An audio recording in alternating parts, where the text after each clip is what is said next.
Hey everybody. I know it's been a minute since I've been on YouTube here, but had a little bit of life action going on, and just bear with the concrete here as I speak. But since the last video I've put up, I've actually quit my day job and took my part-time business full-time. So now I'm no longer a heavy equipment mechanic. I'm back in the electrical field and doing what my primary trade was. And excuse the dog, she already ate, but I don't know why the mascot is complaining. But anyway, so that's why I've been absent the last few months, just getting everything transitioned over and adjusting to going from a employee for the last 12 years to now full-time self-employed. But now that I got all my tools back in the shop, minus the little bit that's on the truck, I want to do a shop tour. Yeah, so we'll start down here. Of course, unofficial sponsor of the day, Miller Lite.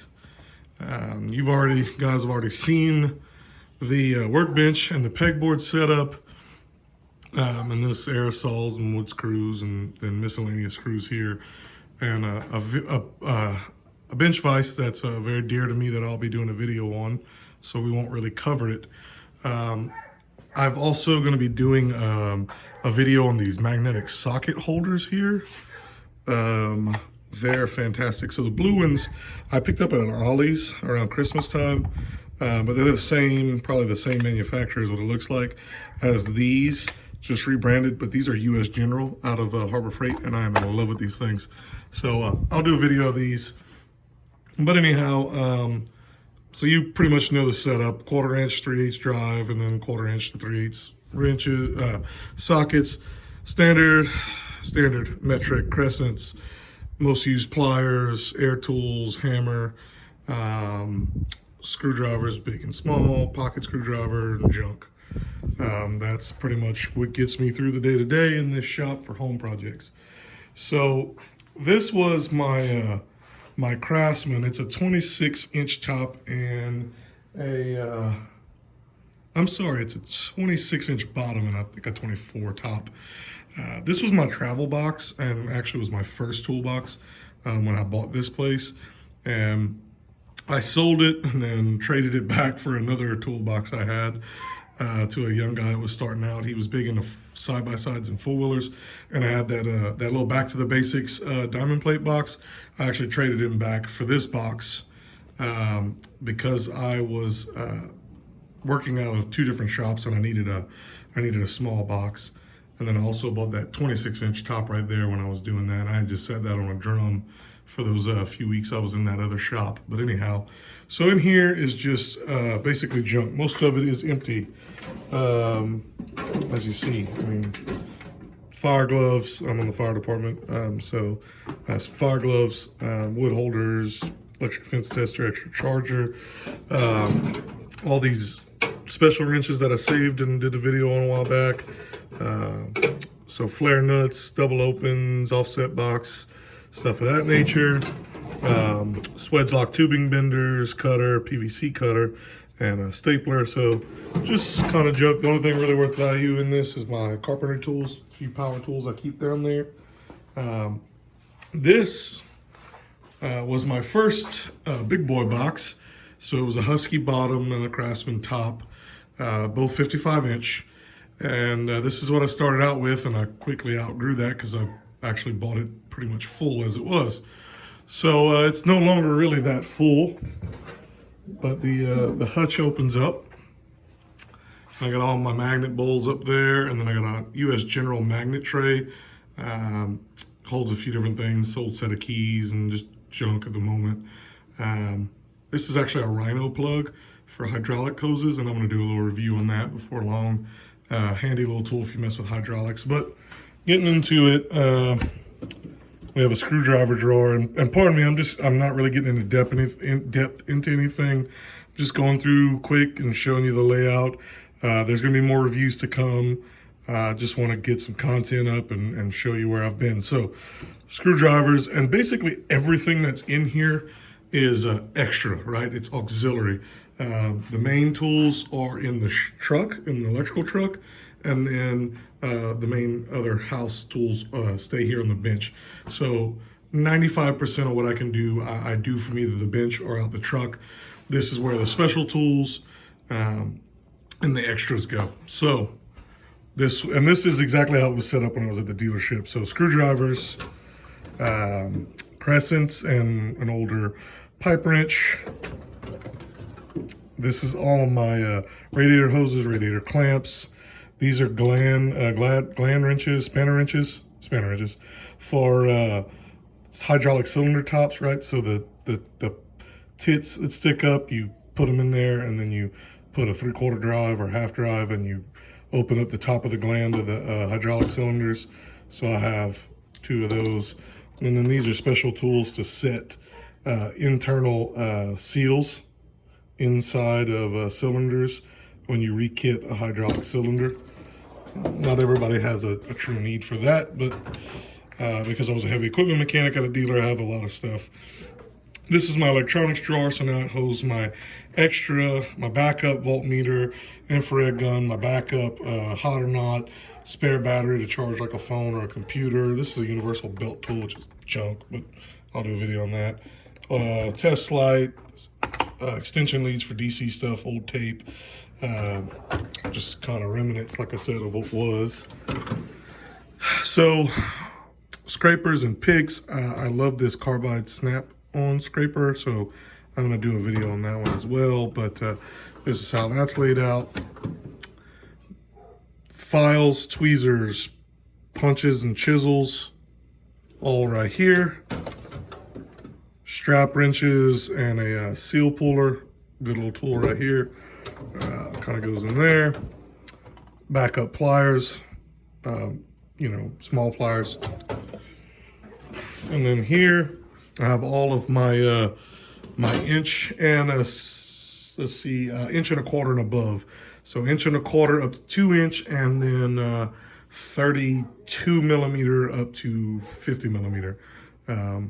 Most of that's in here. So not everybody has a use for inch and 5/8 and big things like that, but I did, so I have it. And then of course I own a little small farm, and now I have a tractor, so some of it will come in hand, but some of it may just sit there a long time. So next we had specialty pliers, mini set, long reach set, 460s, and some special crimp style pliers for electrical fittings that were common on case tractors. This is my pry bar drawer. This is where a lot of my sets sit. So serpentine belt tool, extractor, set, little tap and die set, bearing race punch, the kit with the circle, your aluminum circle, and then you screw the basically like an aluminum drift to it, and then you can hammer it and beat your bearings in and out. Some different type of hex and Torx plug sets, and then some bigger taps that I needed for certain things when I was at a case. This was my power tool drawer. It is no longer. It's kind of a catch-all, bunch of extra junk. My box to my Matco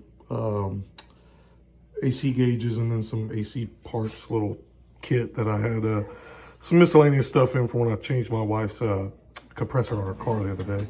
So I just stuck that in there. Starting here, this is an entire thing of pullers other than that bearing packer and a bag of rags. The rest of this is right here is a steering wheel puller kit, some homemade pullers, and then I have at least 2 of everything from 3 to 12-inch wheel pullers. And just pullers, say wheel pullers.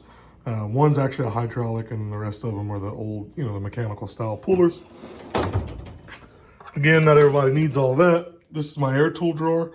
So right angle die grinder, cut off, blowgun, air chuck, straight die grinders, some air hammer chisels, buffing pads, air tool oil, some carbide tips in here for the grinders.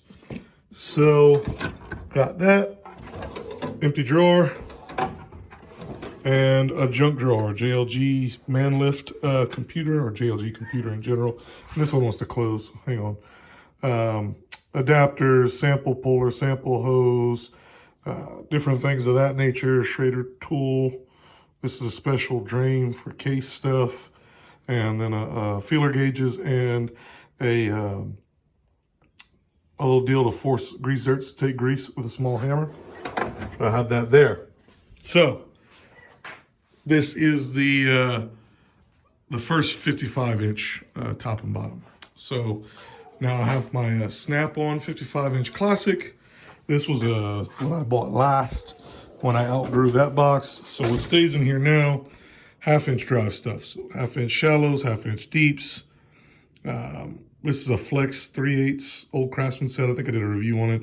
That's the Right Tools quarter set I did a review on. That's an old vintage Snap-on quarter set with a lot of stuff in it. I'll have to review that as well. Large sockets, and then some half-inch drive impacts sockets there. Oh, excuse me, man. Wow, another light getting to me. Anyhow, so stubbies, crow's feet, that's metric standards. And then what's left of my standard and my metric wrenches that aren't on the bench or the truck. And then a homemade, this is a homemade crow's foot I made out of an 1 7/16" wrench back when I was working for the dealer. So I needed a large crow's foot to get into a place, and so I made one. And that will explain this next drawer. Cut tools. So every tool in here is just older, stuff I don't use, stuff I have triple or quadruple of. So this is stuff, junk stuff that I will grab and cut to make tools like that crow's foot I just showed you. So that's what that is. And then we are into hex and Torx. So everything in here is either some form of Torx or hex, socket, L wrench, or anything of that nature.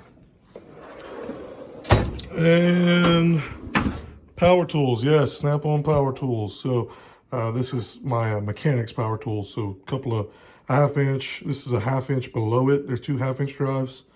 That's the 9050 and the 9080, which I keep a 3/4 chuck on it. Basically use it as a 3/4, 3/8 ratchet, drill, and a 3/8 gun down there. Let's see here. Here we have ratcheting box ends. It's all metric, except for these are standard, and I need to buy the standard of these two. I know I don't really need them anymore, but I'm going to buy them just to complete the set. So we have that there. And snap rings. So this is all snap ring pliers of different assortment. And this is some old manuals. I need to get them to a buddy that still works at the dealership. And then this is some hydraulic test equipment that I had for tractors. Probably going to sell that to my buddy at the dealership as well. And then clear this drawer out for some other things. And below it, torque wrenches, 3/8 half-inch, O-ring kits. This is a complete set of Torx and Allen 3/8 and half-inch drive and some quarter Allen and Torx, so by Matco. And then this is half-inch drive impact Allen keys. So I'll review those eventually. We use a lot of Allens and Torx, as you can see. So diesel compression tester, which I'll probably sell that as well. Half-inch drive impacts, and then this is a 3/4 metric, and below it is a 3/4 drive standard set of sockets, breaker bar for 3/4, a ratchet strap we used to use for some combine stuff, and then a pneumatic, a Ventura style vacuum pump for ACs. That's what's there. So that completes this box. Of course, the mini fridge, where some beverages and assorted things stay. Still cold. Okay, I gotta make sure it works every now and again. So above this, soldering torch, soldering gas, soldering wire, some sealant, and some drill bits. And then we have air brake tools, grease zerks, mini fuses, repair sleeves, air fittings for hoses and different things, and a whole box of Schrader valves and Schrader tools and little caps for the Schrader, valve stem on your tires. So kind of, just like consumables right there. And then this is a complete drawer of 1/4 inch drive tools and extensions and swivels. So everything in here is 1/4 inch drive. Yes, I know I have a lot of 1/4 inch drive, but that's what you get when you're a mechanic for a while. And then we have 3/8 drive, rinse and repeat. And then we have 1/2 inch drive, rinse and repeat. And last but not least, we have the hammer drawer, and we got a Braun work light, which is actually a pretty good light. Snap-on bottle, just a water bottle, and a U.S. General holder that used to stay on the toolboxes. And then I'm gonna be reviewing this Pittsburgh 2.5 cubic foot a minute electric vacuum pump I bought the other day. Because I don't have air here, when I worked on my wife's AC, when I replaced her compressor the other day, when it was like last week, I had to, sorry, I'm trying to point and my finger's not here. There we go. I had to buy that guy right there to get a vacuum pulled. Those are the Matco gauges that I'll be reviewing in comparison to over here on the spool table, and don't mind all the junk. These junk Harbor Freight gauges, don't buy them. There will be more elaboration there. Again, don't mind the junk. Plastic funnels hang here. This is a Mac Tools creeper. It's a generic creeper. They just brand it. 8 and a 10-pound sledge, and then I think that's a 36-inch pipe wrench. And then I have a couple of 24s in the truck or something of that nature. But anyhow, so that's that. Just wanted to, one last time, give you a panorama, and then I'm going to sign off because the video is getting kind of long. But this is the shop where Talking Tools, talks tools. So thanks for hanging in there with me. And again, sorry for the long break in videos, but that's life. So stay tuned for some more content. Thank you.